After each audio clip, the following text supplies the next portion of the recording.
तो भगवत गीता का हमें अध्याय स्वाध्याय सुनना क्यों चाहिए, समझना क्यों चाहिए, और सबसे आवश्यक है कि हमें अपने जीवन में उतारना क्यों चाहिए। क्योंकि हम जो सभी जो चाहते हैं, जो आपने उसको अलग अलग रूप से बताया कि किसी ने कहा कि हमारे जीवन के प्रश्नों के उत्तर हैं, हमारे जीवन की जितनी भी समस्या है उसका समाधान उसके अंदर है। और फिर हमारे जीवन में जो मार्गदर्शन हमें चाहिए, जो नेविगेशन हमें चाहिए, वो उसके अंदर है। तो उसके लिए हमें भगवत गीता सीखनी नहीं, समझनी, और सबसे ज्यादा है उतारनी। भगवत गीता को उतारने की आवश्यकता है। भगवत गीता में 700 श्लोक है, 700 श्लोक है। उसको याद कर सकते हैं, उसमें कोई बहुत बड़ी बात नहीं है। और अगर सारे याद ना रहे तो कुछ तो याद रह ही सकते हैं। और अगर याद ना रहे तो पढ़ना भी तो आ ही सकता है, उसमें भी कोई बड़ी बात नहीं है। पर भगवत गीता का उद्देश्य वो नहीं है कि हम भगवत गीता के श्लोक पढ़ पा रहे हैं, कंठस्थ मेमोराइज कर पा रहे हैं, और उसका जो अर्थ है, जैसे पहले श्लोक में कहते हैं, धर्म क्षेत्रे कुरुक्षेत्रे समवेतायुत्सवा मामका पांडवाक्षैव किम कुर्वत संजय। तो उसका अर्थ दिया है कि कुरुक्षेत्र के युद्ध के मैदान में धर्म युद्ध करने के लिए, इत्यादि इत्यादि। तो वो अर्थ हो गया। तो अर्थ समझने से भी हम जो चाहते हैं वो हमें प्राप्त नहीं होगा। तो हमें अर्थ नहीं समझना, शब्दार्थ नहीं समझना, हमें उसका भावार्थ समझना है। उसके पीछे का भाव क्या है। जैसे उन्होंने धर्म क्षेत्र कहा, तो वहां पे धर्म क्या है, और कुरुक्षेत्र को धर्म क्षेत्र क्यों कहा। ऐसे प्रश्न हमारे मन में उठने चाहिए अगर हमें भगवत गीता को जीवन में उतारना है, समझना है। नहीं तो शब्दार्थ को तो छोटे जो बच्चे होते हैं वो भी पढ़ पाते हैं, वो कह पाते हैं ना। तो हमारा जो उद्देश्य है वो भावार्थ को पकड़ना, उसको अपने जीवन के साथ जोड़ना, कि इसमें से हम अपने जीवन में क्या ले सकते हैं, हमारा इसमें से क्या उपयोग आएगा। और जो तीसरा जो सबसे इम्पोर्टेंट है वो हृदयार्थ। ये जो भाव है भगवत गीता के श्लोक का, वो हमारे हृदय में बैठ जाए ना। जो वो कहते हैं ना, आहा मोमेंट। जैसे न्यूटन बैठे थे पेड़ के नीचे, और उनके सिर पे एक सेब गिरा, है ना। पहले भी गिरते थे, सबने देखा होगा। पर उस समय पे न्यूटन के मन में वो आहा मोमेंट हुई, कुछ इनलाइटन हुआ कि रे ऊपर से नीचे ही क्यों गिरा। और उसके बाद फिर इन्वेंशन, डिस्कवरीज, एटसेट्रा हुई। तो हमें हमारे जीवन में ये मोमेंट चाहिए, आहा मोमेंट। और ये कोई दे नहीं सकता, वो हमारे स्वयं अंदर से वो आएगा। पर कब आएगा, जब हम इस पद्धति से जाएंगे, हमारे हृदय में जब बैठ जाएगा। तो ये हमारा फिर ये तब हमारा इनर गाइडेंस जो है, नेविगेशन, तब ये बनेगा ना। फिर हमें अंदर से ही हमारे ये विचार आएंगे कि नहीं, हमें यही करना है। ये 100 लोग कह रहे कि ये मत करो, पर हमें लग रहा है, हमें लग रहा है मतलब कहाँ से लग रहा है, गीता कह रही है, अंदर से कह रही है कि यही धर्म युक्त है, यही सही है, और यही करना चाहिए ना। अभी ऐसा नहीं होता। अभी हमारे जो डिसीजंस है वो इन्फ्लुएंस्ड है ना, इन्फ्लुएंसर से इन्फ्लुएंस है, कि सभी जगह पे ये ट्रेंड चल रहा है तो हम यही कर रहे हैं ना। सभी लोग इस प्रकार के कपड़े पहन रहे हैं तो हम भी यही कर रहे हैं। सभी लोग ये काम कर रहे हैं तो हम भी यही कर रहे हैं। तो अगर हम अपने जीवन को देखेंगे, थोड़ा उसमें चिंतन करेंगे, तो ये सब बाहर की जो एक्सटर्नल फैक्टर्स है उसके इन्फ्लुएंस्ड है। तो हमारा जो रिमोट कंट्रोल है लाइफ का, किसी और के हाथ में है, कॉर्पोरेट्स के हाथ में है, जो बन बैठे जो इन्फ्लुएंसर्स है उनके हाथ में है। हम अपने जीवन का कंट्रोल स्वयं के हाथ में लेना चाहते हैं। तो इसके लिए भगवत गीता हमारे जीवन में एक डिफरेंस क्रिएट करेगी। तो भगवत गीता का जो पहला अध्याय है, अर्जुन विषाद योग, उसमें अर्जुन जी को विषाद हो गया। हम बहुत संक्षेप में जाएंगे। उसमें अर्जुन जी को विषाद क्यों हुआ, ये प्रश्न, विषाद क्या होता है, विषाद के बाद उन्होंने क्या किया। अर्जुन को विषाद ये इसलिए हो गया क्योंकि उन्होंने अपने सामने युद्ध करने के लिए गए, तो उनके सामने कौरव की सेना थी। कौरव की सेना में उनके ही परिवार वाले लोग थे, उनके ही चाचा, गुरु, आचार्य, उनके दादा, दादा के भी दादा, सारे लोग वहां पे थे। उनको देख के वो मोहित हो गए कि मैं अगर युद्ध करूंगा, उनको अपने पे कोई शंका नहीं है कि मैं युद्ध कर पाऊंगा कि नहीं कर पाऊंगा, उसमें वो पूरे कॉन्फिडेंट है कि मैं युद्ध करूंगा तो इन सब का वध हो जाएगा। वो उनका कॉन्फिडेंस है, उससे उनको कोई समस्या नहीं है। उनको समस्या ये है कि युद्ध होगा, ये सारे मारे जाएंगे और ये मेरे है। ये जो उनके अंदर जो भाव आया, ये मेरे है और ये मर जाएंगे और ये मेरे से बिछुड़ जाएंगे, छूट जाएंगे। और उनके पक्ष में जो पांडव है वो भी उनके हैं, उनके भाई है, उनके ससुर है, साले है, एटसेट्रा। तो उसमें से भी कोई मर सकता है। तो मोह के कारण उनके मन में, उनके हृदय में विषाद उत्पन्न हुआ। यह है शोक, दुख, पीड़ा, कष्ट, कन्फ्लिक्ट, है ना, चैलेंज। इसको कोई भी रूप दे सकते हैं। यही कन्फ्लिक्ट हुआ कि युद्ध करे या ना करे। और फिर उन्होंने सबसे आसान रास्ता चुन लिया कि अभी युद्ध में नहीं करूंगा। भगवान उनके सारथी बने हैं। पहले अध्याय में वो भगवान को बता रहे हैं, पूछ नहीं रहे कि मैं क्या करूं या क्या ना करूं। वो बता रहे कि मैं युद्ध नहीं करूंगा। अपना डिसीजन जो है, निर्णय जो है, भगवान को सुना रहे हैं। और अपनी परिस्थिति का भी वर्णन करते हैं कि मेरे हाथ से मेरा जो गांडीव है वो छूट रहा है, हाथ में पसीना आ रहा है, मैं बोल नहीं पा रहा, मेरा गला सूख रहा है, मुझे कंपी हो रही है, वाइब्रेशंस हो रहे हैं मेरे हाथ में, मेरे पैर में। तो मैं खड़े रहने में भी असमर्थ अपने आप को अनुभव कर पा रहा हूँ। इसलिए वो बैठ जाते हैं। जो रथ है उनका, रथ के सेंटर में, मध्य में बैठे हैं। और उनका रथ कहाँ पे है? कुरुक्षेत्र के युद्ध के मैदान के मध्य में। तो उनका रथ मध्य में है और उसके मध्य में वो बैठ गए। तो ऐसे ही हम सभी लोग मध्य में हैं, सेंटर में हैं हम। यहाँ से उनकी जीवन की दिशा बदलने वाली है भगवत गीता के उपदेश के द्वारा। तो ये उपदेश हमारे लिए है। दूसरे अध्याय में, अभी तक भगवान ने पहले अध्याय में कोई उपदेश देना आरंभ नहीं किया। जब वो आरंभ करते हैं, अर्जुन को बहुत कठोर शब्दों में डांटते हैं। अर्जुन को कहते हैं कि तुम कायर हो, नपुंसक हो, तुम्हारे जैसे योद्धा को ये विचार नहीं करने चाहिए।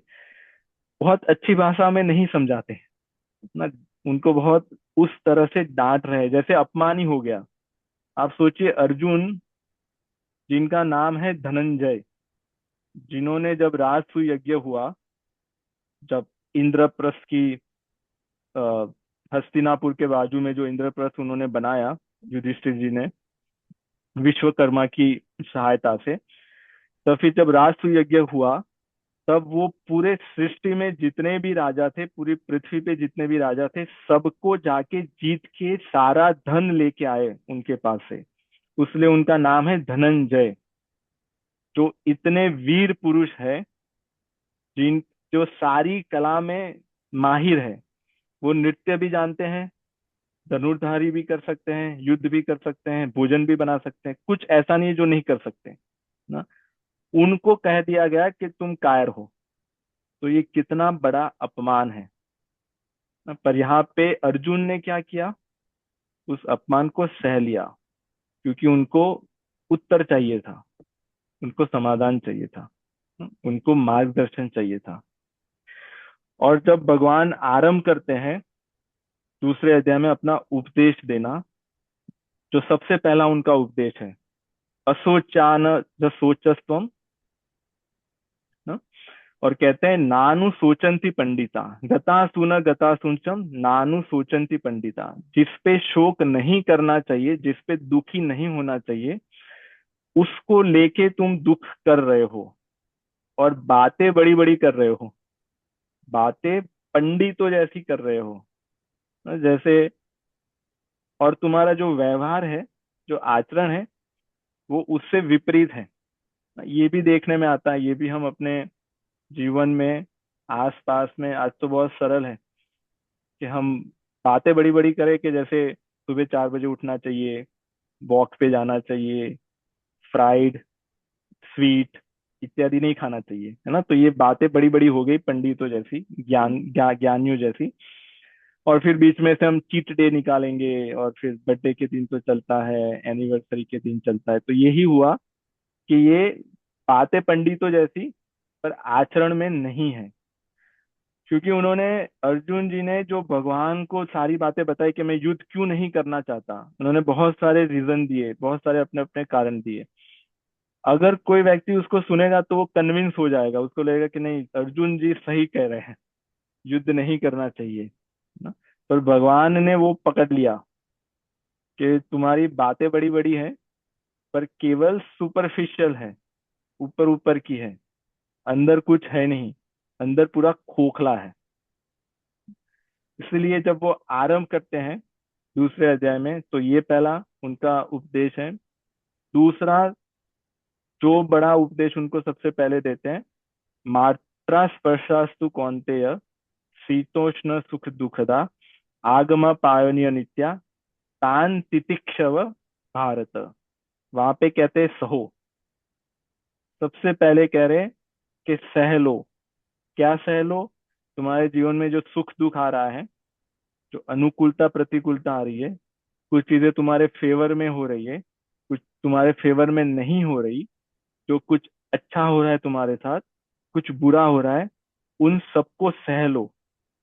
शिकायत ना करो, कंप्लेन ना करो, इसमें किसी का दोष नहीं है ना। जैसे जैसे आगे जाएंगे भगवत गीता में, तो ये इस बात का भी समाधान हो जाएगा। हमारे जीवन में या अर्जुन जी के जीवन में जितनी भी परिस्थितियां उत्पन्न हुई, हमारे जीवन में जितने भी लोग हमारे साथ है, जो आगे मिलेंगे, जो पीछे मिल चुके हैं, जो भी वस्तुएं हमारे पास है, इसमें किसी का दोष नहीं है कि हमारे पास कम क्यों है, लोग ऐसे क्यों हैं, परिस्थिति ऐसी खराब क्यों है। कह रहे हैं कि सह लो।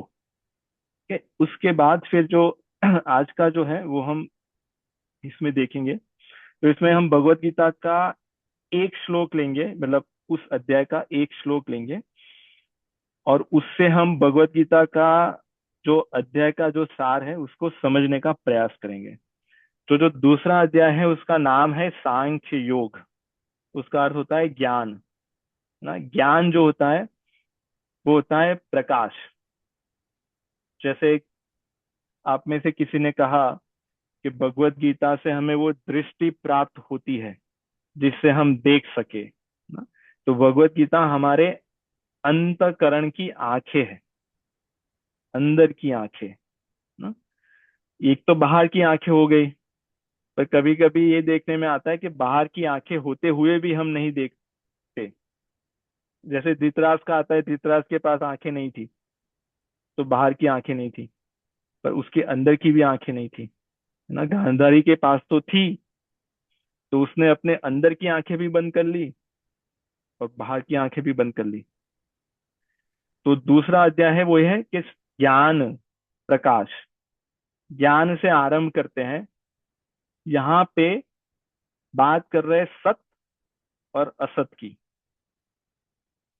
अर्जुन को कह रहे हैं तुम जिसके लिए दुखी हो रहे हो और तुम्हारे दुख का कारण है कि ये लोग मर जाएंगे ना, और तुम इसको मारोगे, और फिर ये मर जाएंगे तो फिर ये चले जाएंगे। तो वो कह रहे हैं कि ये नहीं मरने वाले, क्योंकि तुम शरीर को देख रहे हो, तुम उनके अंदर जो जीवात्मा बैठा है उसको नहीं देख रहे हो। तो शरीर तो लुप्त हो जाएगा या अदृश्य हो जाएगा, पर अंदर का जो है जीव, वो नहीं मरने वाला। ना ना उसको अग्नि जला सकती है, ना उसको कोई शस्त्र काट सकता है, ना वायु उसको सुखा सकती है, ना जो अर्थ से बना, पृथ्वी से बना कोई आयुध उसको हानि पहुंचा सकता है। तो जो पंच तत्व है हमारे, ना, जो अर्थ, अग्नि, जल, वायु और आकाश, जिसको हम कहते हैं पांच महाभूत, 5 एलिमेंट्स, जिससे ये शरीर बना है। तो ये 5 एलिमेंट्स जो जीवात्मा है उसका कोई नहीं, कुछ भी नहीं बिगाड़ सकता। तो वहां से वो आरंभ करते हैं और कहते हैं कि तुम सत और असत को जानो, ना असतो विद्यते भावो, ना भावो विद्यते सत। तो दो बातें यहाँ पे कर रहे हैं जो हमारे लिए बहुत आवश्यक है। ये बेस है, ये फाउंडेशन है, ये ना जो है सत और असत। दो चीजें होती हैं, ये दो तत्व है संसार में। एक है सत और दूसरा है असत। उनके बीच में डिफरेंस क्या है वो यहाँ पे बता रहे हैं ना। जैसे किसी ने कहा कि कन्फ्लिक्ट चलती रहती है। कन्फ्लिक्ट क्या है? वो है द्वंद, दो, हमेशा। अच्छा बुरा, दिन रात, पाप पुण्य, धर्म अधर्म, अनुकूलता प्रतिकूलता, ठंडी गर्मी, ना, गरीबी अमीरी, कहीं पे भी देखेंगे ये द्वंद हमेशा चलता रहता है जीवन में भी। अच्छे लोग, बुरे लोग, मेरे लोग, ये मेरे लोग नहीं, शत्रु, मित्र। तो ये सारे द्वंद है। पर इस द्वंद का जो आधार है वो ये है, सत और असत। सत क्या है और असत क्या है ना? तो बहुत ही, इसको बहुत ही सिंप्लीफाई करें तो सत जो है वो परमानेंट है, असत जो है वो टेम्पररी है। सत है वो स्वतंत्र है, असत जो है वो परतंत्र है, डिपेंडेंट है ना। सत की सत्ता है, असत की सत्ता नहीं। ठीक है? और आप, अगर आपका कोई प्रश्न हो बीच में तो आप पूछ सकते हैं ना? बीच में आप कभी भी इंटरप्ट कर सकते हैं। आपका कोई डाउट हो, संशय हो, क्वेश्चन हो, तो आप पूछ सकते हैं। इसके माध्यम से भगवान श्री कृष्ण अर्जुन को ये बता रहे हैं कि हम जो है वो सत है, और जो दिख रहा है ये शरीर वो असत है। ना असतो विद्यते भावो, असत का जो भाव है वो विद्यमान नहीं है। मतलब दिख रहा है कि ये असत शरीर दिख रहा है, पर उसकी कोई सत्ता नहीं है। वो अपने आप फंक्शन नहीं कर सकता। अगर उसके अंदर जो सत है, अगर वो चला जाए तो ये जो असत है वो कुछ भी नहीं कर सकता ना। जब देखते हैं कि किसी का शरीर छूट जाता है तो उनके अंग प्रत्यंग सब वहां के वहां होते हैं, सारी चीजें, किसी में कुछ कमी नहीं होती। पर वो ना उठ पाते हैं, कुछ भी नहीं कर पाते। क्यों? क्योंकि वो शरीर की सत्ता नहीं थी। शरीर को चलाने वाला अंदर जो सत था उसने अभी उस शरीर को छोड़ दिया। तो जो सत है वो हमें दिखता नहीं है। जो हम है, हम स्वरूप, जीवात्मा, आत्मा, सोल, वो दिखता नहीं है, पर सत्ता उसी की है। ठीक? इसको ऐसे भी देख सकते हैं कि जैसे जो प्रेसिडेंट होते हैं, जो गवर्नमेंट होती है, वो हमें डे टू डे नहीं दिखती है ना।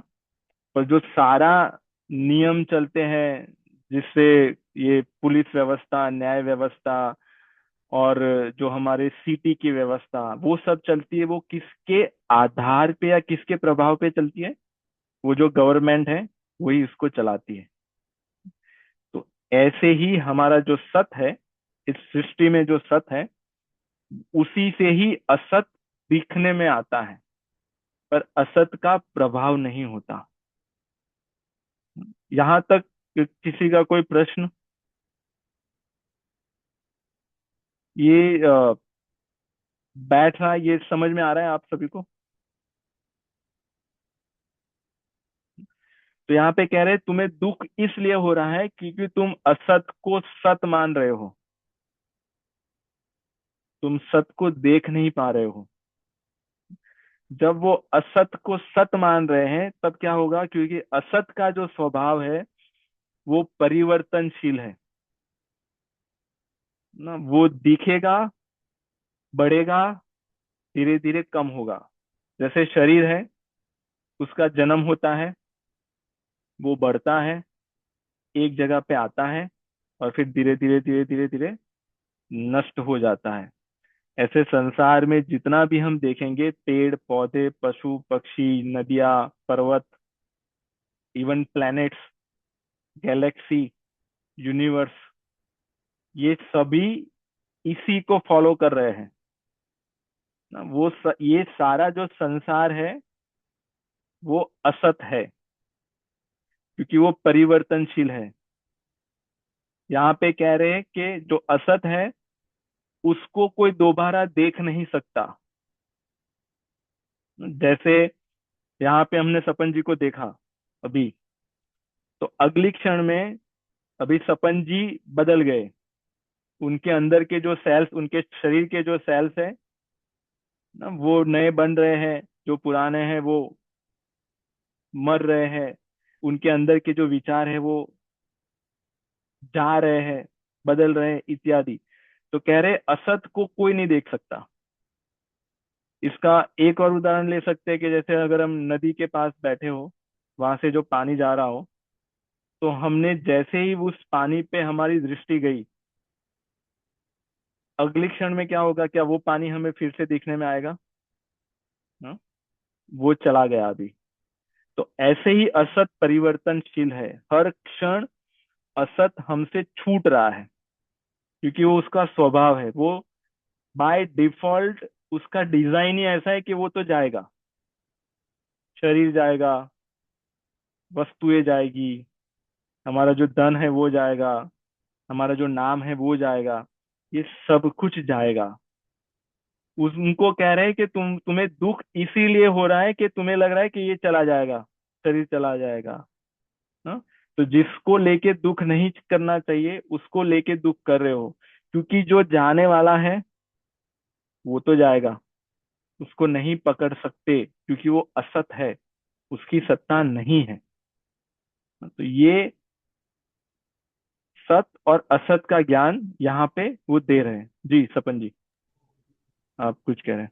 हाँ जी गौरव जी, तो मेरा एक प्रश्न था कि यहाँ पे आत्मा और देह को लेके जो चल रही है सत असत की बात है, तो उसके अलावा हम रियल लाइफ एग्जांपल में कुछ देखा जाए तो ऐसी कौन सी जो चीज़ें वो सत है जो रहेगी ही, जी ठीक है। सत होता है। उसके पहले जैसे यहाँ पे जो आपने कहा, देह जो है शरीर, उसको कह रहे हैं, यहाँ पे कह रहे हैं असत है। देही जो इस शरीर के अंदर है वो सत है। आत्मा सत है, उसके अलग अलग नाम है। यहाँ पे भगवत गीता में बहुत सारे नाम आएंगे। क्षेत्र और क्षेत्र के योग आता है। क्षेत्र का अर्थ है, क्षेत्र का अर्थ है कि वो एरिया ना, जो खेत है उसको क्षेत्र कहते हैं, वो असत है। शरीर क्षेत्र है। शरीर के अंदर जो है, जो शरीर को देखता है, जो अंदर बैठे शरीर को देख सकता है, वो है क्षेत्रज्ञ। जिसको क्षेत्र का ज्ञान है, क्षेत्रज्ञ ना, तो वो क्षेत्रज्ञ है। आत्मा शरीरी कहते हैं, आत्मा को शरीरी भी कहते हैं, जो शरीर को जिसने धारण किया है। जो आत्मा है उसने शरीर को धारण किया है, शरीर ने आत्मा को धारण नहीं किया, है ना। तो शरीर और शरीरी, घर और घर में रहने वाला ना। घर घर में रहने वाले को नहीं देख सकता, उसको नहीं पता कि इस घर में ये रहते हैं, नहीं। पर जो घर में रहता है उसको पता है कि ये मेरा घर है, ये मेरे दरवाजे है, ये मेरी आंख है, ये मेरा कान है, ये मेरा नाक है, ये मेरी मन है, बुद्धि है, चित्त है, अहंकार है, ये मेरे प्राण है, ये स्वप्न में देख रहा हूँ, है ना, ये मेरा ईगो है। ये सब कौन देखता है? जो अंदर बैठा है वो देख रहा है ना। बुद्धि को नहीं पता कि अंदर कौन है, पर अंदर जो है उसको पता है कि ये मेरी बुद्धि है। इसलिए हम कहते हैं ना, ये मेरी बुद्धि, ये मेरा मन।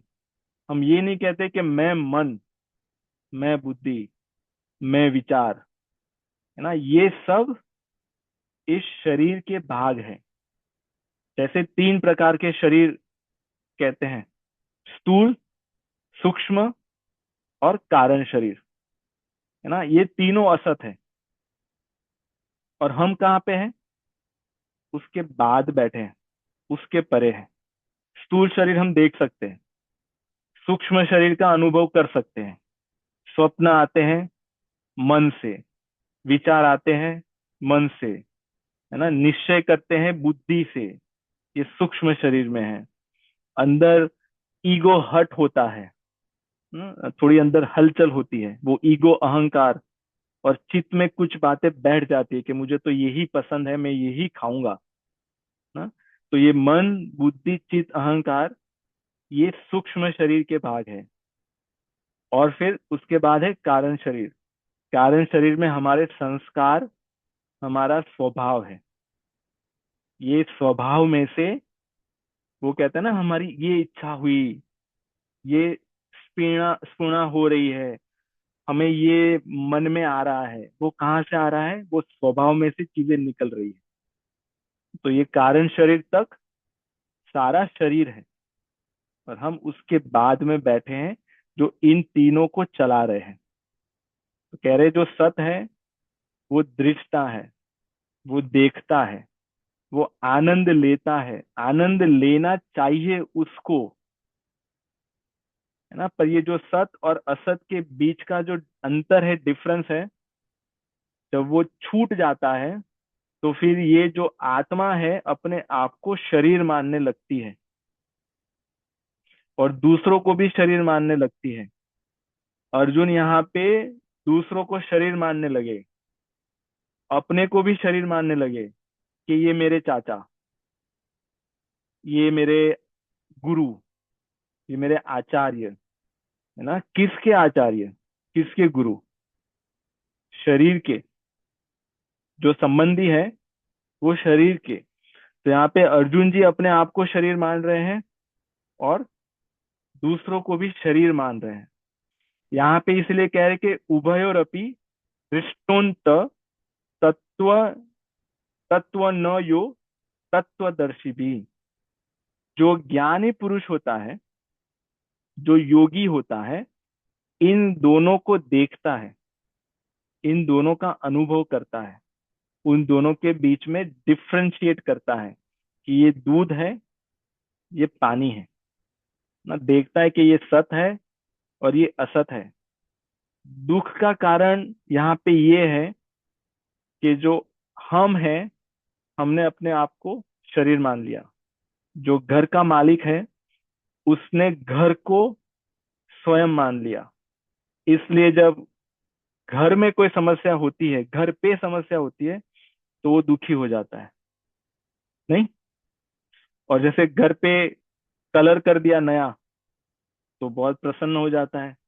तो वो घर पे हो रहा है, घर पे कलर उखड़े, घर पे कलर लगे, उसकी विंडो में कोई समस्या हो, रूफ में कोई समस्या हो, उससे अंदर जो रहने वाला है उस पे प्रभाव नहीं पड़ना चाहिए।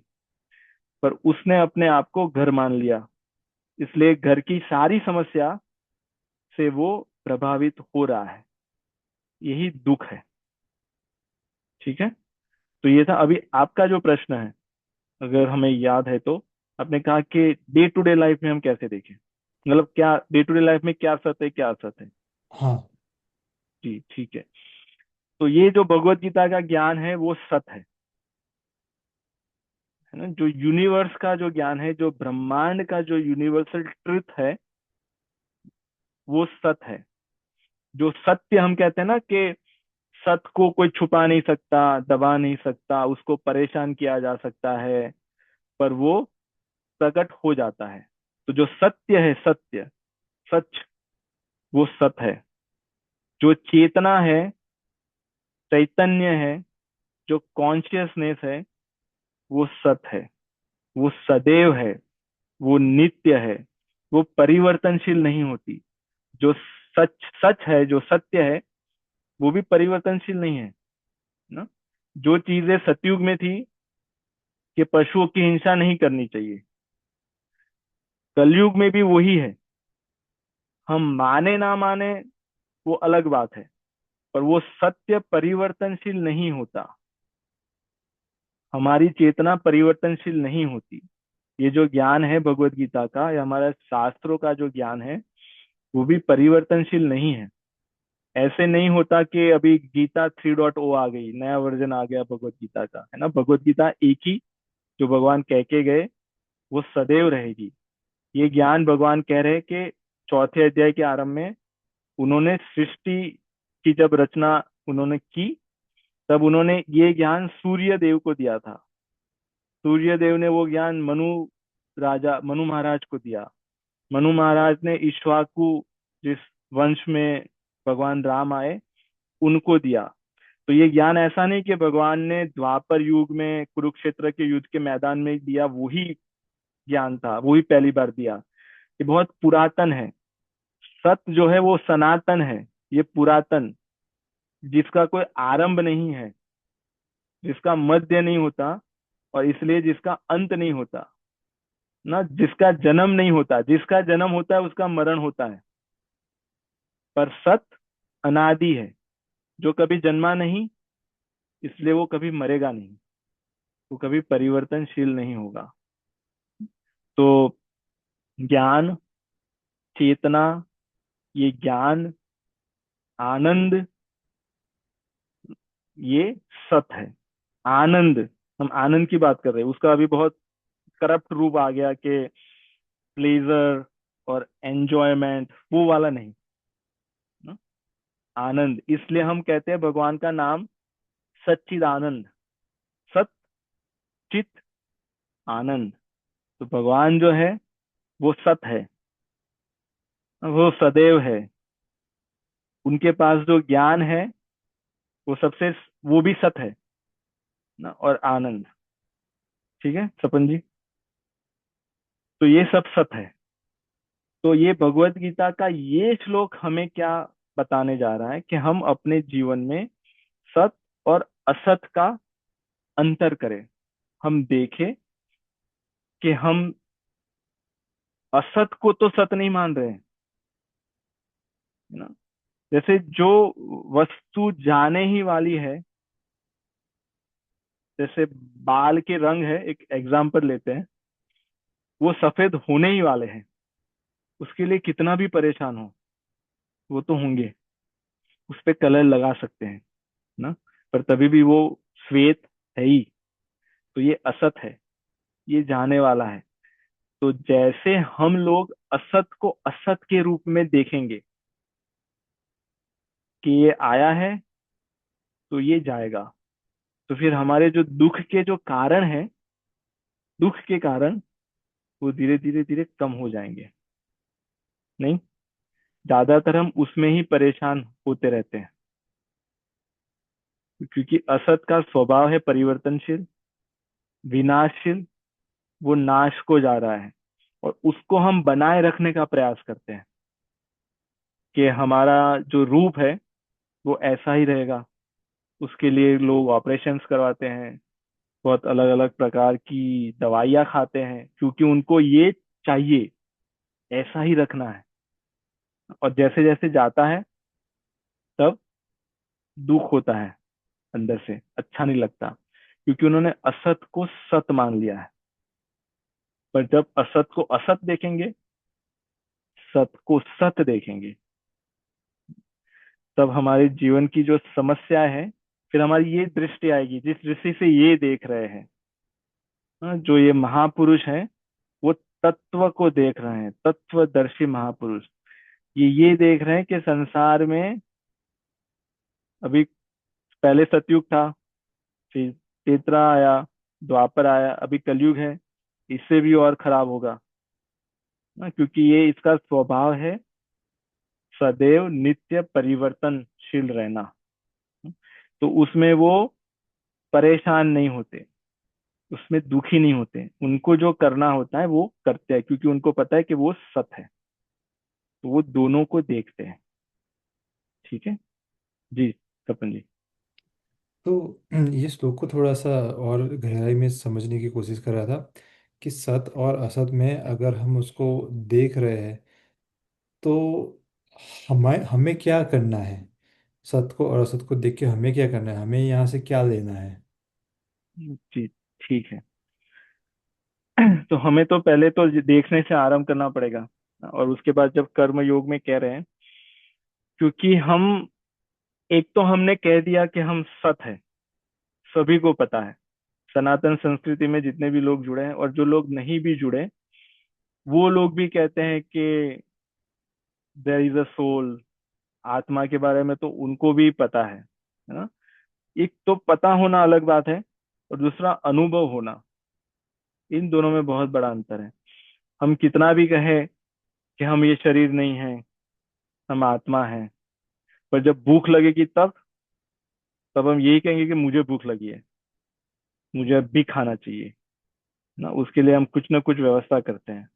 तब फिर वो चला जाता है, वो ज्ञान। तो वो जो ज्ञान है वो केवल थोथा ज्ञान है तो सही, समझ रहे हैं आप? वही सत्य है, पर जब तक उसका अनुभव नहीं किया, तब तक वो हमारे व्यवहार में, आचरण में आया नहीं। तब तक केवल इस श्लोक के रूप में भगवत गीता में लिखा हुआ है। हम आपको कह सकते हैं, हमें भी अच्छा लगेगा कहना, आपने भी सुन लिया, आपको भी अच्छा लगेगा कि हाँ हम सत है, हम सच्चिदानंद है, हम नित्य है, हम शाश्वत है ना, इत्यादि सब कुछ हो गया। पर जैसे ही जीवन में परिस्थिति आएगी, तुरंत हम वो भूल जाएंगे, क्योंकि उसका अनुभव नहीं हुआ। तो एक तो हुआ जानना, दूसरा हुआ उसको मान के उसका अनुभव करना। तो भगवत गीता के माध्यम से हमें यही मिलता है कि वो अनुभव कब होगा, जब हम इसको प्रैक्टिस में लाएंगे, जब हम साधना करेंगे, जब इसके बारे में चिंतन करेंगे। क्योंकि एक बार सुनने से नहीं होगा। यही प्रश्न यहाँ पे अर्जुन बार बार पूछ रहे हैं। ऐसा नहीं भगवान ने कह दिया और अर्जुन जी ने मान लिया, जान लिया और अपने जीवन में उतार लिया, और उन्होंने कहा कि भाई मेरा हो गया, मैं सब समझ गया। नहीं, इतना सरल नहीं है। हम्म? तो जब इसके बारे में हम चिंतन करेंगे, जो साधना है वो करनी पड़ेगी, तब ये काम में आएगा। नहीं तो केवल ये थियरी है, जो सुनने में, पढ़ने में, कहने में अच्छी लगेगी।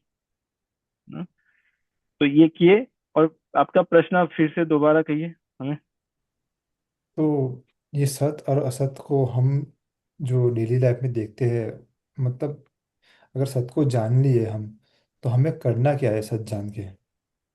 जी ठीक है। तो जैसे ही सत को जान लेंगे, ये जितने भी हमारे जीवन में जो भी कन्फ्लिक्ट्स है, द्वंद्व है, दुख है, समस्याएं हैं, उन सबसे ऊपर उठ जाएंगे। है ना, इसी को कहते हैं आत्म साक्षात्कार हो जाना, इनलाइटेंड हो जाना। ना, जिनको कहते हैं बुद्ध पुरुष। वो बुद्ध की बात, गौतम बुद्ध की बात नहीं कर रहे हैं, बुद्ध पुरुष, जिन्होंने ये अनुभव कर लिया, केवल जान नहीं लिया, अनुभव कर लिया। इसके बाद उनके जीवन में कुछ जानना शेष नहीं रहा, उन्होंने सब कुछ जान लिया। अभी वो संतुष्ट हो गए, उनके जीवन में कोई कामना नहीं है, किसी से वो दुखी नहीं हो सकते, अभी उनको दुखी नहीं किया जा सकता। जिसने सत को जान लिया, सत का अनुभव कर लिया, उनके जीवन में कितना भी उनको दुख मिले, बाहर से हमें लगेगा कि उनको इतनी प्रताड़ना कष्ट दिया जा रहा है, पर अंदर से वो बुद्ध हो गए हैं। है ना? इसके बहुत सारे प्रमाण हैं हमारे इतिहास में। जैसे हम हमारे जो सिख संप्रदाय में जो गुरु हो गए, जो गुरु गोविंद सिंह जी, उनके पुत्र, दो पुत्र, उनके तीन पुत्र थे वो, गुरु हरगोविंद देव देव जी, गुरु अर्जुन देव जी, है ना? उनको कितनी प्रताड़ना दी जा रही है, कितना कष्ट दिया जा रहा है, पर उनका अंदर का भाव, वो कह रहे तेरा किया मीठा लागे। ना? तो दुख उनको दिया जा रहा है, उसका अनुभव नहीं हो रहा, क्योंकि वो इस स्थिति में पहुंच गए हैं, बहुत ऊंची स्थिति में पहुंच गए हैं, क्योंकि उन्होंने देख लिया है कि मैं शरीर नहीं हूं। जो कष्ट दिया जा रहा है वो शरीर को दिया जा रहा है। ना? ये उनकी स्थिति है। सुनने में हमें लगेगा कि ये तो कैसे पॉसिबल है, वेरी इम्पॉसिबल है, इट्स हार्ड टू डू। हाँ, डेफिनेटली हार्ड टू डू है। उनका भी ओवरनाइट नहीं आया, उन्होंने भी इस चीज को अपने जीवन में उतारा, साधना की, तब उस स्थिति में पहुंचे हैं। पर सामान्य लोग अगर हम देखेंगे हमारे जैसे, और 99.99% लोग इसमें ही अटके हैं, सुख दुख में। ना, कुछ परिस्थिति ऐसी आ गई तो दुखी हो गए, फिर कुछ हमें ऐसा मिल गया जो हमारे मन को चाहिए था, तो फिर हमें लगा कि हाँ चलो ये सुख है ना? प्रसन्न हो गए, शोकित हो गए, किसी से रूठ गए, किसी ने किसी से मान गए। तो यही द्वंद है, यही उतार चढ़ाव, किसी ने कहा था, यही उतार चढ़ाव है जीवन का, यही रोलर कोस्टर राइड है। पर जब जो सत्य पे पहुंच जाता है वो समता में आ जाता है, जिसको कहते हैं समता योग भी यहाँ पे कह रहे हैं, जिनको कहते हैं स्थित प्रज्ञ। जो स्थित हो गया, उनके मन में, उनके अंतःकरण में कोई हलचल नहीं हो रही। ना, कोई हमारा अपमान कर ले तो हमें नहीं लग रहा कि हमारा अपमान हुआ है, कोई हमारा सम्मान कर ले तो हमें नहीं लग रहा कि हमारा सम्मान हुआ है। सभी स्थिति में वो सम है, यही सच्चिदानंद है। ठीक है, तो हाँ, तो आपका भी अगर ये प्रश्न होगा तो इसको हम जीवन में कैसे उतारें, इस स्थिति में हम कैसे आए, तो इसके लिए हमें साधना करनी पड़ेगी। जो जिस मार्ग की बात यहाँ पे कर रहे हैं, यहाँ पे भगवान 18 मार्ग कह रहे हैं, सारे मार्ग हैं, क्योंकि सभी के पीछे योग लगा है। सांख्य योग, कर्म योग, भक्ति योग, ध्यान योग, एटसेट्रा। किसी एक मार्ग पे चलना पड़ेगा, है ना? एक बार भगवत गीता पढ़ने से, सुनने से नहीं होगा ना, उस पे चलना पड़ेगा। जैसे हम स्कूल में जाते हैं, एडमिशन लेते हैं, है ना, फिर एक स्ट्रीम डिसाइड करते हैं कि अभी हम कंप्यूटर इंजीनियरिंग करेंगे या मैथमेटिक्स में करेंगे, और फिर उस पे किसी के मार्गदर्शन पे चलते हैं और वहां पे पहुंचते हैं ना। तो जी, तो वैसा। हाँ, कुछ कह रहे हैं आप? जानकी जी, मेरा एक और प्रश्न ही था। जैसे कि हम जी लोग नॉर्मल लाइफ में कहते रहे, उनका दुख देख के हमारी किसी की आत्मा कांप उठी, या तो दुख, तो मतलब वो सारा, तो मतलब आत्मा कांप उठना, मतलब ये सब तो फिर मतलब नॉर्मल बोलचाल में ही यूज में आता है, हम समझ में आता है ऐसा तो, क्योंकि जी, तो इसमें यह है, जैसे हमने किसी और को दुखी देखा और उनके दुख को देख के हमें दुख हुआ, ये दुख अलग है। और दूसरा, हमने अपने परिवार में किसी को दुखी देखा, जैसे हमने देखा कि हमारे पिताजी का ले ऑफ हो गया है, पिताजी बहुत दुखी है, इसलिए हमें दुख हुआ। अभी वो दुख का कारण क्या है, उनके दुख को लेके दुखी हुए तो ये अलग प्रकार का दुख है, या उनके ले ऑफ उनका हो गया, वो दुखी है, उससे हमें लगा कि अभी हमें जो मिल रहा था, हमें शायद ये सिटी छोड़ के जाना पड़ेगा, हमारे जो लग्जरीज थी ये सब कम हो जाएगी, और हमें दुख हुआ। तो ये जो दूसरा वाला दुख है, हमारे स्वयं के लिए दुख हो रहा है, स्वार्थ वाला दुख हो रहा है ना। तो वो वाला दुख है। जो सत्पुरुष होते हैं, जैसे हमने जो गुरुओं की बात की, वो भी दुखी हुए, पर वो दूसरे लोगों के दुख को देख के दुखी हुए, वो अपने दुख को लेके दुखी नहीं हो रहे। जो सामान्य लोग जिनकी आप बात कर रहे हो, वो अपने दुख को लेके दुखी हो रहे हैं, और फिर हमारे आत्मा में या हमारे अहंकार में चोट पहुंच गई है ना, इत्यादि। तो वो स्वयं को लेके है, तो वो इसी इसी स्थिति में है, वो असत वाली स्थिति में है। समझ रहे हैं आप हाँ, पृथ्वी तो जी? इसमें जैसे सत का स्थिति कैसे लाए, मतलब कि उनके दुख को देख के दुखी होना, तो ये भी असत्य हुआ या सत्य हुआ, मतलब क्योंकि वो भी तो टेम्पोररी है, मतलब वो दुख या, है ना। जी हाँ, तो किसी के दुख को देख के हम दुखी क्यों हो रहे हैं, ये भी प्रश्न आएगा ना। जैसे अगर हम किसी व्यक्ति को देखें कि वो होमलेस है, और उसने हमसे धन मांगा, है ना, तो उनके दुख को देख के हम दुखी हुए। किस लिए दुखी हुए?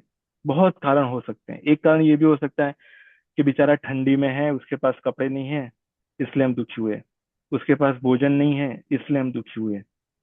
और एक ये भी दुख हो सकता है कि बेचारा इस सुख दुख के चक्र में फंसा है। अगर इसके पास ज्ञान होता, तो ये अपनी परिस्थिति को समझ पाता, और केवल खाने की व्यवस्था नहीं, कपड़े की व्यवस्था नहीं, पर ये इस स्थिति में पहुंच पाता कि वो इससे ऊपर उठ जाता और अपने जीवन को अच्छा बनाता, है ना। तो ये भी एक सेवा है। भोजन देना भी सेवा है, कपड़े देना भी सेवा है, और वो करने चाहिए। औषधि दवाई देना भी सेवा है।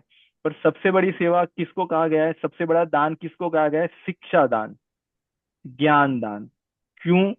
क्योंकि जैसे किसी को ज्ञान दिया, तो वो अपनी आंखें खोल के अपने जीवन को उत्थान करेगा, अपना स्वयं का कल्याण करेगा, है ना।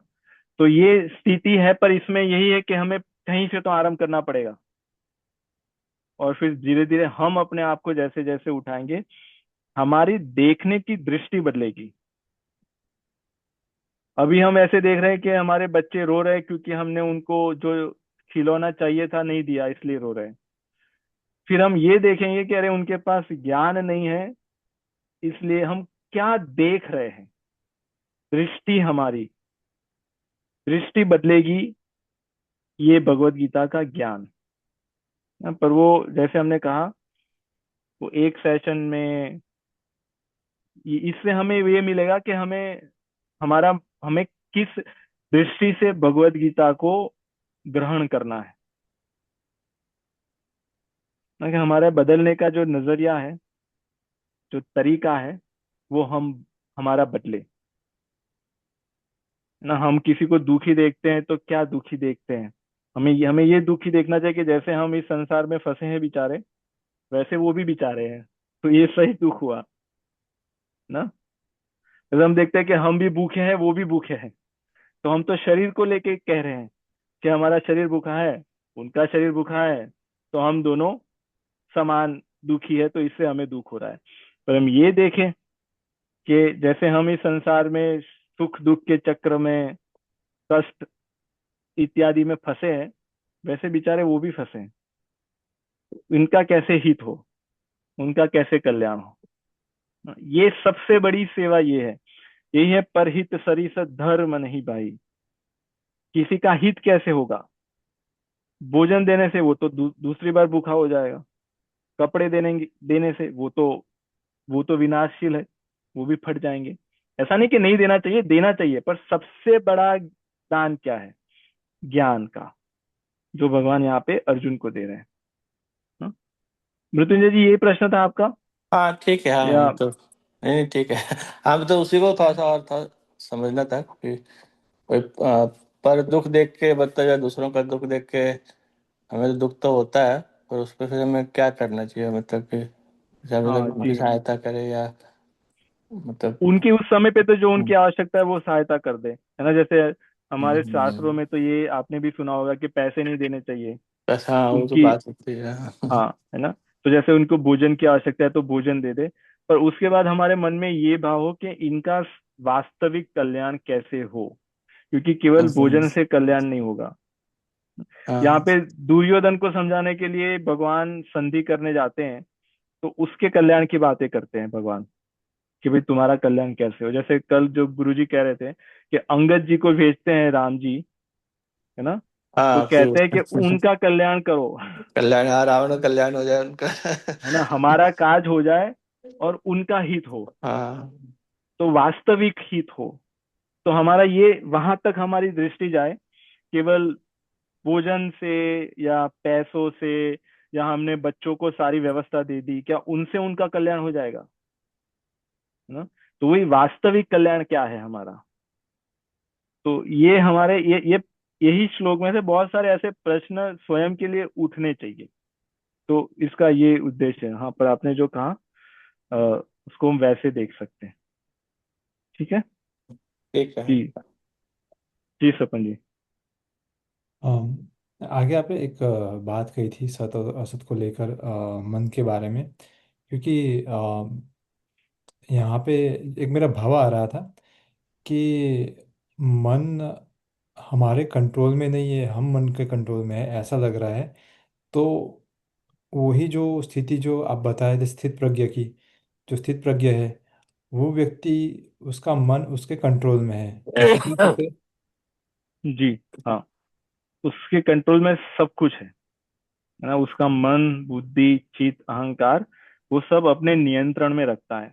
जैसे ड्राइवर हो तो जो स्टीयरिंग है वो भी उसके कंट्रोल में है, ब्रेक भी उसके कंट्रोल में है ना। जो मिरर होता है पीछे देखने का, साइड, सब उसके कंट्रोल में है, तभी वो अच्छा ड्राइवर है। तो अगर ब्रेक उसके कंट्रोल में नहीं है तो एक्सीडेंट होगा ना।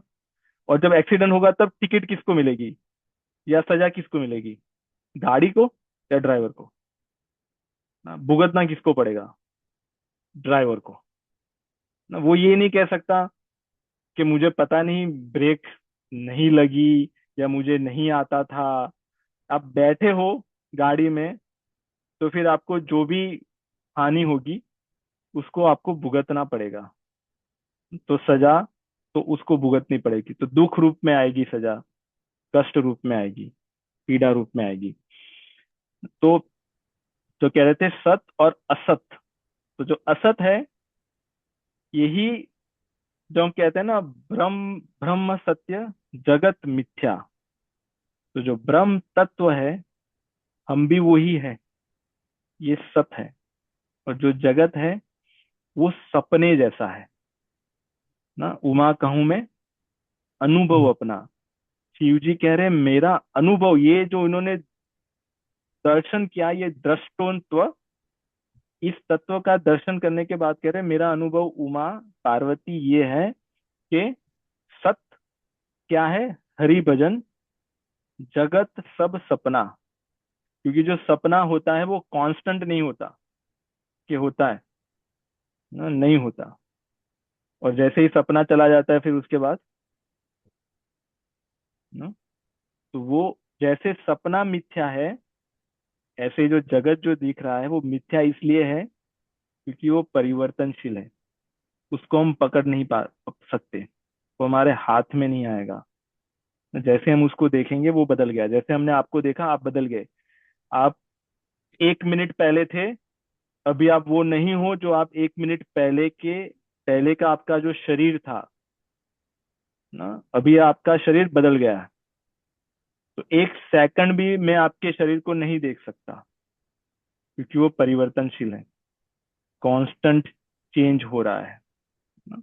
तो जो इस दृष्टि से जाता है वही इस तत्व को जान पाता है और ये अनुभव कर पाता है। हम्म?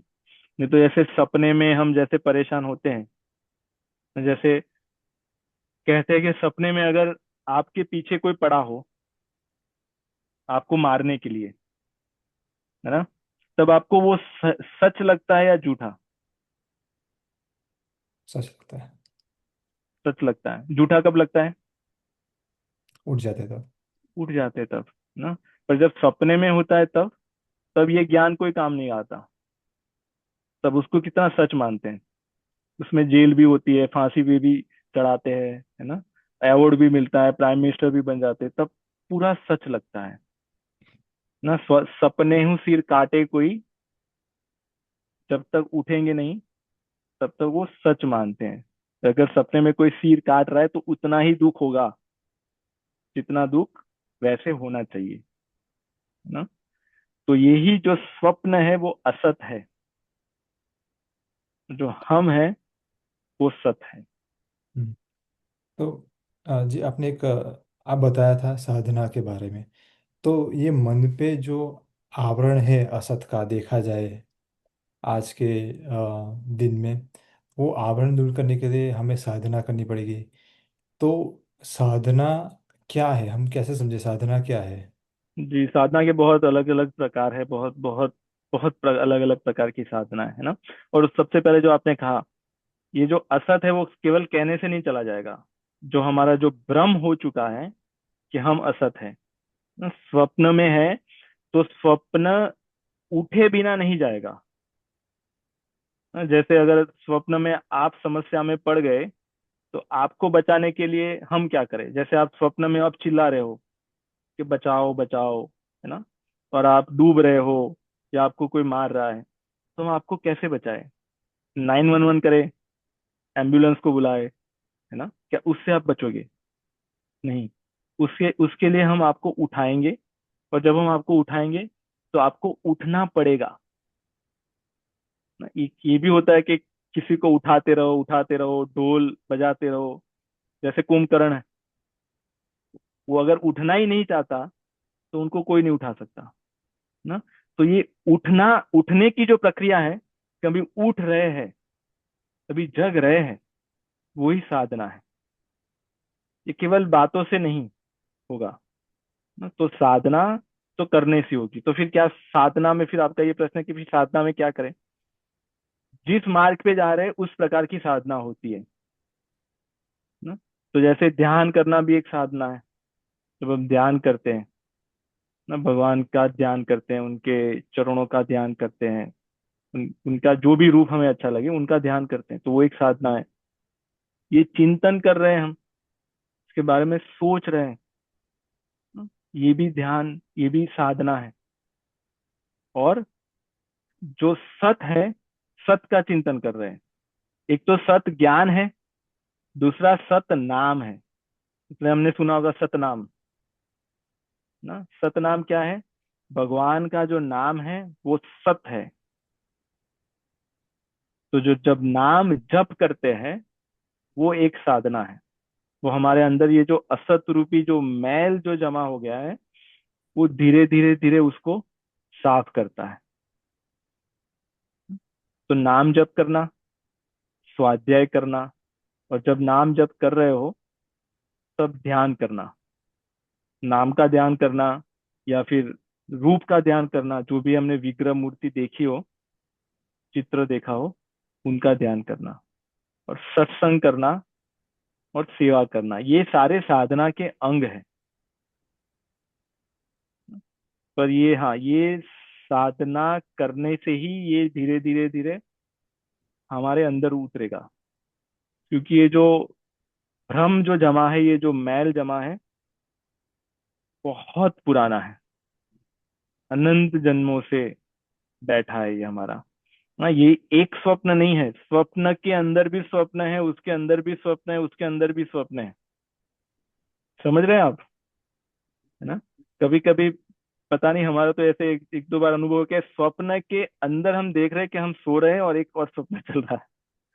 तो ये वैसा स्वप्न है, स्वप्न के अंदर स्वप्न है ना। तो ये इतने लेयर्स में जीव फंसा है। तो उससे निकलने के लिए ये जब साधना करेंगे तब धीरे धीरे चित्त शुद्धि होगी। चित्त शुद्धि भी हमने सुनी है ना, अंतकरण शुद्ध होगा। जब अंतकरण शुद्ध होगा तब ये जो ज्ञान है हमारा वो टिकेगा ना। और फिर अंत में जैसे अर्जुन जी अंत में कहते हैं 18 अध्याय जो उनका निष्कर्ष है, अर्जुन जी का पूरा ज्ञान सुनने के बाद सब कुछ हो जाने के बाद उनका निष्कर्ष ये है, उनका कंक्लूजन ये है, नष्टो मोहा स्मृति लब्ध्वा। मेरा जो मोह है वो नष्ट हो गया और मेरी जो स्मृति थी वो लब्ध्वा वापिस आ गई, बाहर से नहीं आई, अंदर जो थी प्रकट हो गई। क्यों? क्योंकि उसके ऊपर जो मैल जमा था वो सब इस ज्ञान के प्रकाश में सब जल गया, इसलिए अंदर से वो विवेक, वो ज्ञान अभी प्रकट हो गया ना। तो वो ज्ञान हम सभी के अंदर है, केवल ऐसा नहीं अर्जुन जी के अंदर है, सभी के अंदर है। वो प्रकाशित नहीं हो पा रहा क्योंकि वो काई जमी है। काई कहते हैं ना उसको, लील, मैल। तो जैसे साधना से वो धीरे धीरे जब साफ होगा तब फिर ये अनुभव में आएगा, और ये अनुभव का विषय है। अनुभव गम्य भजे जे संता। जो संत होते हैं, ये जो यहाँ जिस महापुरुष की बात कर रहे हैं, वो इसका अनुभव लेते हैं, आनंद लेते हैं ये। तो ये अंदर की यात्रा है। अंदर ही हमारे कौरव है, अंदर ही हमारे पांडव है, ये भी आपने सुना होगा। तो हमें अपने अंदर के कौरवों को हराना है, और उसके लिए युद्ध जो करना है वो है हमारी साधना। ठीक। फिर एक और प्रश्न आ गया था, तो मन के साथ ईगो कैसे जुड़ा हुआ है? ठीक है। तो ये अंतःकरण में है चार चीजें ना, मन बुद्धि चित्त अहंकार, और उसकी ये साइकिल है। तो इसका अभी विस्तार से आएगा, तो हमारा समय भी हो गया है, पर बहुत संक्षेप में। जो ईगो है वहां पे भोक्ता कर्ता भाव होता है ना। मैं कर रहा हूँ, ये हम कह रहे हैं ना, मैं कर रहा हूँ, वो कहाँ से आ रहा है? ईगो से। मुझे मिलना चाहिए, वो कहाँ से आ रहा है? ईगो ना। तो ईगो कहता है कि मुझे चाहिए। उसके बाद मन एक्शन में आ जाता है। मन आपको सारे ऑप्शन बताता है, विंडो शॉपिंग करवाता है कि ये भी खा सकते, ये भी खा सकते, पिछली बार ये खाया था तो आपको अच्छा लगा लगा था। संकल्प विकल्प करवाता है, और बुद्धि उसमें निश्चय करती है कि नहीं, ये मत खाओ, ये शरीर के लिए अच्छा नहीं है, इससे ये मिलेगा। याद है पिछली बार खाया था, पेट खराब हो गया था। ये जो स्मृति मेमोरी होती है वो बुद्धि में है। तो अगर बुद्धि चाहे तो मन को और अहंकार, ईगो को, दोनों को समझा सकती है ना। और अगर बुद्धि मंद हो गई तो फिर मन मनमानी करेगा, और अहंकार बैठे बैठे उसको ऑर्डर देगा कि मैं कर रहा हूँ, मुझे चाहिए, ये तो मुझे मिलना ही चाहिए, और चाहिए ना। वो वहां से सब आएगा। इसलिए जब हम, इसलिए भगवान इसी अध्याय में कह रहे हैं, निश्चयात्मिका बुद्धि एक कुरु नंदन, बहु शाखा हनंताक्ष बुद्धयो व्यवसायत्मिका बुद्धि, क्षमा करिए, व्यवसायत्मिका बुद्धि एक कुरु नंदन। कह रहे हैं बुद्धि को व्यवसायी बनाओ, बुद्धि को साधना में लगाओ ना। तो इसलिए बुद्धि फिर ठीक काम करेगी, और फिर अहंकार और मन को पकड़ के रखेगी। नहीं तो मन इतना नास्तो भयंकर, विद्यते भावो। मन इतना भयंकर है ना। जितने भी क्राइम हुए पूरी दुनिया में, पहले भी, अभी भी और बाद में भी, वो केवल और केवल मन के कारण हुए। जितनी भी जेल भरी है, जितने भी अंदर लोग हैं, वो मन के कारण ही है, क्योंकि मन में आया कि ये चाहिए, है ना, और कर दिया, और फिर अभी उसके अंदर है। तो इसलिए मन को मार लो, हो गया भजन। है ना? ये सुना है आपने? तो यही है, मन को कब मार सकते हैं? जब बुद्धि सशक्त हो, है ना? और बुद्धि कैसे सशक्त होगी, विवेक कैसे सशक्त होगा? बिनु सत्संग विवेक न हुई ना। ये जब सत चर्चा करेंगे, ये सत सत का ज्ञान जो है, उस वो करने से विवेक बलवान होगा, वही बुद्धि मन को मार सकता है। ठीक है, तो सत और असत दो चीजें हैं।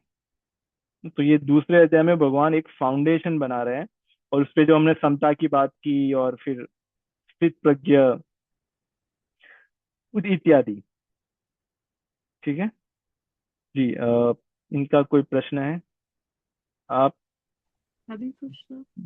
जी जी, नमस्कार जी। मुझे ये जानना है कि मैं थोड़ा सा ऑलरेडी इस बारे में पढ़ रही हूँ, और जैसे आज आपने भी कहा कि सत्य क्या है और असत्य क्या है, और सारी की सारी परेशानी हमारी जो है वो बॉडी को खुद मानने से, ये सारे कॉन्फ्लिक्ट्स रिलेशनशिप में हो या कुछ और हो, या फिर जो हमारे पिछले कर्मों के अनुसार हमें जो भी चीजें मिलती हैं हमारी डेस्टिनी के लिए, तो अगर इंसान जाने तो उसके हाथ में कुछ भी नहीं है, फिर भी हम अपनी पूरी लाइफ ये रैट रेस में और वो चीजें अचीव करने में लगा देते हैं जिनका अल्टीमेटली कोई भी महत्व नहीं है। तो मैं ये सब जानते हुए, I have a very small daughter, just 5 months old, तो मुझे ये जानते हुए कि मैंने अपने 35 साल ऐसे ही निकाल दिए वो चीजें अचीव करने में जिनका वाकई कोई महत्व नहीं है, तो मैं चाहती हूँ कि मैं अपने बच्चे को वो नहीं कराऊं। फॉर मी, मेरी बेटी पढ़े ना पढ़े, पर उसे जो जो रियल चीज है वो पढ़े। मेरे हस्बैंड दूसरे जी पेज पे है, he still in very materialistic outlook. So I know, और मेरे आसपास वाले लोग भी, मैं अगर मैं सबको बताऊं कि मैं अपनी बेटी को भक्त बनाना चाहती हूँ, तो वो कोई भी एक्सेप्ट नहीं करेंगे, राइट? तो जी मेरे जैसे इंसान के लिए उस झूठ को, और मैं ये नहीं कह रही, ये मुझे सिर्फ शब्द रूपी चीजें पता है कि क्या सही है क्या गलत है, but not as an experience, because the experience is of course very very difficult, but knowing this, so uh, how do I sort of give the same things to my daughter, knowing that this is not what she should or anyone should do it, because हम कितनी ही therapy या कितनी ही psychological कितना ही कुछ समझ ले, हर चीज का जो रूट कॉज है वो यही है कि हम असत्य को सत्य मान रहे हैं। तो आप मेरे जैसे इंसान के लिए क्या कहेंगे कि मैं अपने बच्चों की कैसी परवरिश करूं, given my family is very materialistic still, but मैं उसको वो चीजें नहीं करना चाहती जो जो जो मैंने की है। धन्यवाद। जी। ठीक है, आप जैसे कई लोग हैं, है ना? हम वैसे लोग संख्या में कम है, पर है, ऐसा नहीं कि कोई नहीं है। जैसे लंका में विभीषण जी थे, उनके परिवार वाले 4 5 6 लोग थे, और पूरी लंका विपरीत थी। वो अपने लिए, अपने परिवार के लिए जो आप चाहते हो वो ही चाहते थे। तो अगर हमारी वैसी इच्छा है, अगर हमारी वैसी व्याकुलता है, और हमने वो अनुभव कर लिया है, जो आपने जो कहा, ये सब करके हम 35 वर्ष में, 40 वर्ष में, 45 वर्ष में हमने देख लिया कि ये करने के बाद अंत में तो यही मिलेगा, यही मिल रहा है, इससे अलावा कुछ नहीं मिल रहा। तो वो कहते हैं ना कि हमने वो चोट खा ली है। तो ये जब व्याकुलता होगी, तो इस युग में सबसे जो सरल है इस मार्ग पे चलना, अकेले चलना बहुत कठिन है। तो जब ये व्याकुलता होगी, तो वैसे लाइक माइंडेड जो लोग होंगे उनका संग मिलेगा, वो यही सत्संग है। ये मिलने से हमारी जो यात्रा है, हमारी जो जर्नी है, वो सरल हो जाएगी। इसमें चलना तो हमें ही पड़ेगा, कोई हमें उठा के नहीं चलाएगा, है ना? वो तो हमारी इच्छा होगी चलने की, पर सब जब साथ में होंगे तो वो इजी हो जाएगा। और खास करके बच्चों के लिए, क्योंकि बच्चे जैसा देखते हैं वैसा वो करेंगे। तो हम अगर घर पे तो अच्छा वातावरण रखते हैं, खाना भी हमारा सात्विक, सारी चीजें रहते हैं, पर जैसे वो बाहर जाएंगे ना, तो ऐसे नई नई ट्रेंड्स लेके आएंगे कि वो वैसा खा रहे हैं, मुझे ये करना है, मुझे ये चाहिए, इत्यादि इत्यादि। तो ये फिर बहुत कठिन हो जाता है।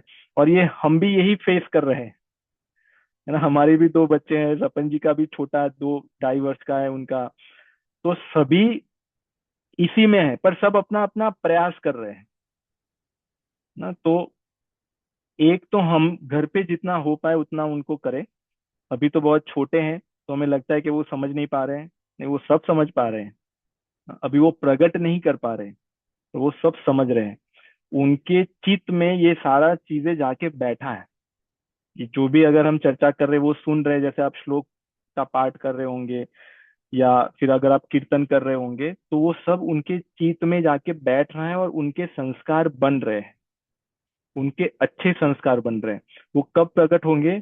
जब उस अवस्था में पहुंचेंगे, जैसे 5 वर्ष के होंगे, 4 वर्ष के होंगे, तब आप देखोगे कि वो कुछ अचानक से उन्होंने कुछ करना आरंभ कर दिया। और फिर हमें लगेगा, अरे ये तो मैंने इसको कभी सिखाया नहीं, है ना। नहीं, हमने उनको सिखाया है, पर हमें याद नहीं है कि वो होता है ना, बीज हम डालते हैं, बीज इतना छोटा होता है, पर जब वृक्ष बन के निकलता है तो हमें लगता है कि अरे हमने तो इतना बीज डाला था और इतने बड़े बड़े आम आने लगे। कि हम आम नहीं डाल रहे हैं, हम छोटा बीज डाल रहे हैं। तो आप जो कर रहे हो उसको करते रहिए, उसको बढ़ाते रहिए। जैसे अगर आप स्वाध्याय कर रहे हो तो जोर जोर से करिए, है ना। उसको उसको संबोधित करके करिए। कि जैसे बेटा या बेटी, जैसे अर्जुन ने जैसे यहाँ पे किया, ऐसे हमारी भी स्थिति हो सकती है।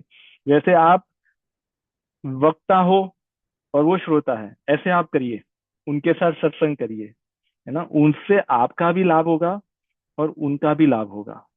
और ऐसे फिर आपको वो लाइक माइंडेड वाले जो लोग होंगे, उससे हम और ज्ञान अर्जित करेंगे। फिर हमें ये पता चलेगा कि हाँ, हमें तो लगता है कि हम सही चल रहे थे, पर हमारी और ये चीजें हमें सुधारनी है ना। अगर हम अपना कहें तो हम लोग यहाँ पे बहुत, आप हमें पता नहीं आप कहाँ से हो, पर हम सियाटल एरिया में रहते हैं, हम बॉथल में हैं। यहाँ पे बहुत ऐसी फैमिलीज है जो इसी मार्ग पे साथ साथ में चल रही है।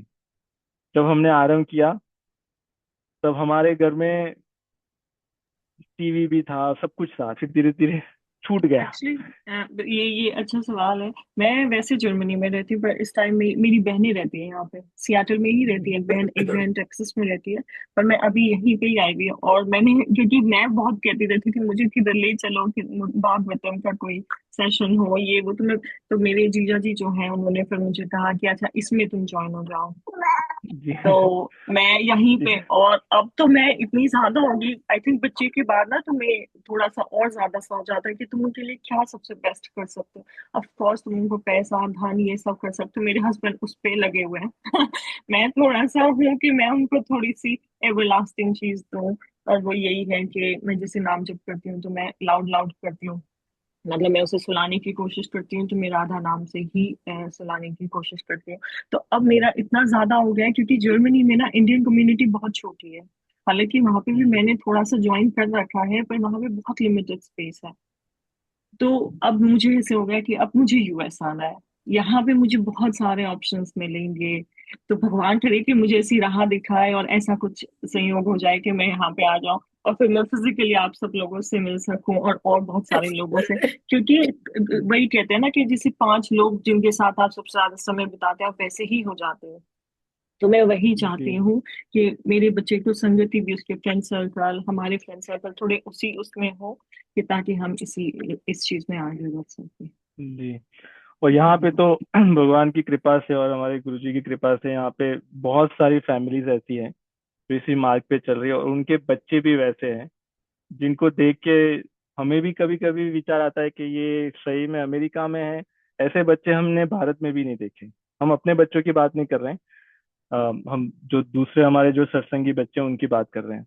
वो शिखा रखते हैं, है ना। उनको कहा नहीं गया, उन्होंने स्वयं किया।